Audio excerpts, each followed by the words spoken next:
You walk into a room and forget why. You freeze in front of a wall of choices. You keep thinking about that thing you never finished. None of it is random. Your brain has been playing tricks on you, not to deceive you, but to protect you. But sometimes, that protection becomes limitation, and the only way to break free is to understand the tricks. Let's begin. Have you ever stood in front of a shelf and just stared? Too many brands, too many options, too many decisions that seem small, but somehow feel exhausting. That's not indecision. That's choice overload. We think that more options mean more freedom. But the truth is, your brain wasn't built for that. It's designed to survive, to react, to conserve energy. And evaluating a dozen options doesn't feel freeing to the brain. It feels like a threat. Every time you make a decision, your brain spends mental energy. And when it's faced with too many possibilities, it starts to shut down. Quietly, you scroll through Netflix for 20 minutes and end up watching nothing. You try to choose a new journal, a pair of shoes, a place to eat, and somehow it feels like work. The brain doesn't know what the right choice is, so it spirals. And instead of choosing, you freeze. This is called decision fatigue, and it's more common than we think. We waste hours trying to optimize little choices, while the big ones slip past us untouched.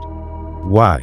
Because every option we don't choose feels like a potential regret, and regret is painful. So the brain hesitates, it stalls, and sometimes it gives up. But here's the quiet trick. Your brain isn't trying to frustrate you. It's trying to protect you. It wants to keep you from feeling disappointment, from making the wrong choice, from wasting time, even if that means wasting time in the process. And advertisers know this. Tech companies know this. They give you infinite scroll, endless options, just enough stimulation to keep your brain stuck in the loop. And that's the danger. Because when the brain is overwhelmed, it doesn't choose the best option. It chooses the default, the closest, the easiest, the one that looks safest. Not because it's right, but because it ends the discomfort. And slowly, you start to live that way, choosing what's nearby, not what's meaningful, avoiding friction, not following clarity. So what can we do? We simplify. We reduce the field before we even engage. We pick from 3, not 30. We limit our options so we can actually make a choice. Because simplicity isn't restriction. It's a gift to the brain. It allows you to move, to act, to commit, without collapsing under the weight of what if. You don't need every possibility. You just need a clear path. And sometimes the most powerful thing you can do is close the menu and choose something, not because it's perfect, but because it's enough. You're offered 2 choices. A treatment has a 90% success rate, or it has a 10% failure rate. Same numbers, same reality, but the way it feels, completely different. This is the framing effect. One of the most powerful ways your brain is shaped without realizing it. We like to believe we make decisions based on facts, but the truth is, we react to how those facts are presented, to the tone, to the structure, to the emotional weight of the words. Tell someone an action is 95% safe, they'll do it. Tell them there's a 5% chance it goes wrong, they'll hesitate. Same logic, different frame, different feeling. Your brain isn't processing raw information. It's processing meaning, and meaning is emotional. Marketers know this. Politicians know this. Even our own thoughts know this. You can frame your day as only getting 3 things done, or managing to finish 3 important things despite being tired. The facts don't change, but your experience does. And this happens everywhere. You get rejected, and you call it failure, or you frame it as redirection. Same event, different story. And the story is everything. Your brain builds reality through stories. It takes the chaos of life and organizes it through frames, snapshots of meaning. And whichever frame you adopt becomes your truth. This is why headlines matter. It's why 2 people can hear the same thing and walk away with opposite reactions. It's not just what was said, it's how it was wrapped. But here's where it gets subtle. Framing isn't always external. You frame things for yourself every day. How you describe your past, how you define your relationships, even how you see yourself. Are you struggling? Or are you learning something hard? Are you stuck? Or are you pausing before a shift? This isn't just semantics. This is psychology. Because the way you frame a moment shapes the emotions that follow it. And when you frame something negatively by default, your brain becomes wired to expect loss, danger, disappointment, even when it's not there. So how do you escape this trap? You don't need to lie to yourself. You just need to step outside the frame for a moment. Ask, is there another way to look at this? Not in a fake, forced way, but in a calm, curious way. Reframing isn't denial. It's permission to shift, to soften, to choose a meaning that serves you instead of one that controls you. Because the facts are just facts. It's the frame that makes them feel like fate. There's a task you started and never finished. And even though it's small, maybe even meaningless, you keep thinking about it. That's the Zeigarnik effect. Your brain doesn't like loose ends. It holds on to them, even when you don't want it to, especially when you don't want it to.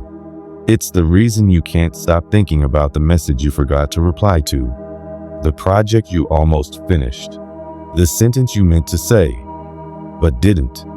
Unfinished things stay loud. Why?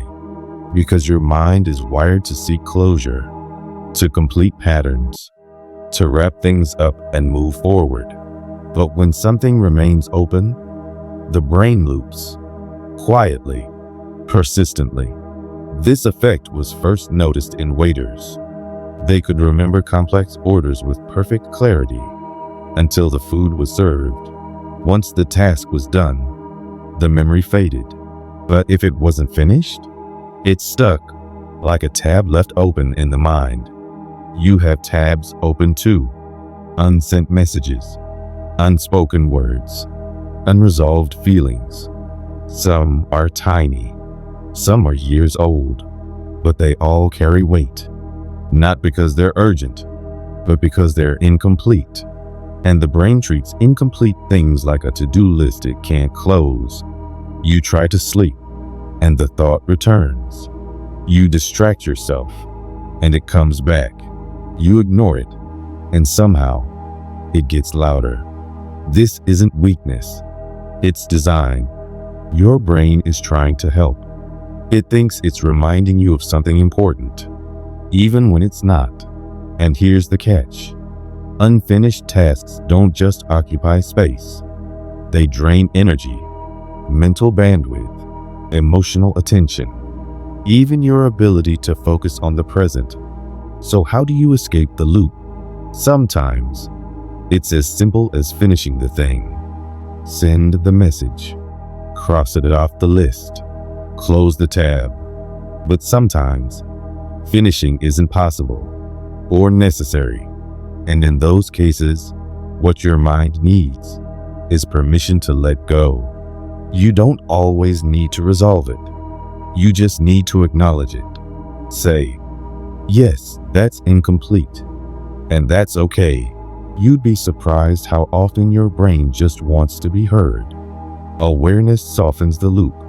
And with awareness comes choice. Because not everything unfinished deserves your attention, and not everything remembered needs to be returned to. Sometimes, closure is a checklist. Other times, it's a quiet nod, a recognition that this is still open, but it doesn't control you. So when a thought keeps circling, ask yourself, is this something I need to finish or something I need to free? Your mind will take care of the rest. Your brain is a shortcut machine. It's designed to move fast, conserve energy, and keep you alive.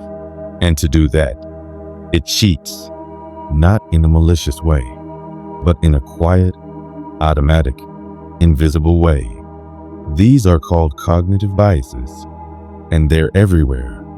Built-in filters that help you make sense of the world quickly, even if they distort reality.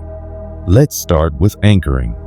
If I say the number 85, and then ask you to guess the price of something, your answer will be higher than if I had said 15. You were anchored to the first number, even though it had nothing to do with the question. This happens constantly.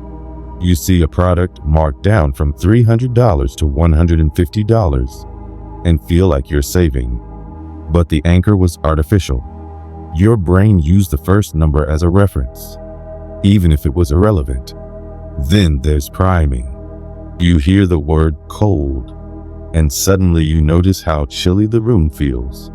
You read a sentence about kindness and become more patient with someone in traffic. You don't even realize it's happening, but your brain is reacting to cues, subtle, emotional cues. Your behavior can shift based on a word, an image, or even a color, and you'll think it was your choice. Now add in default bias. If a checkbox is already selected, you're more likely to leave it that way. Why? Because change feels like effort, even if it's just one click. This shows up in forms, settings, subscriptions, even life decisions. We go with the preset, not because it's better, but because it's easier. And here's where it gets real. These shortcuts aren't bugs. They're features. They evolved to protect us. But in a complex world, they misfire.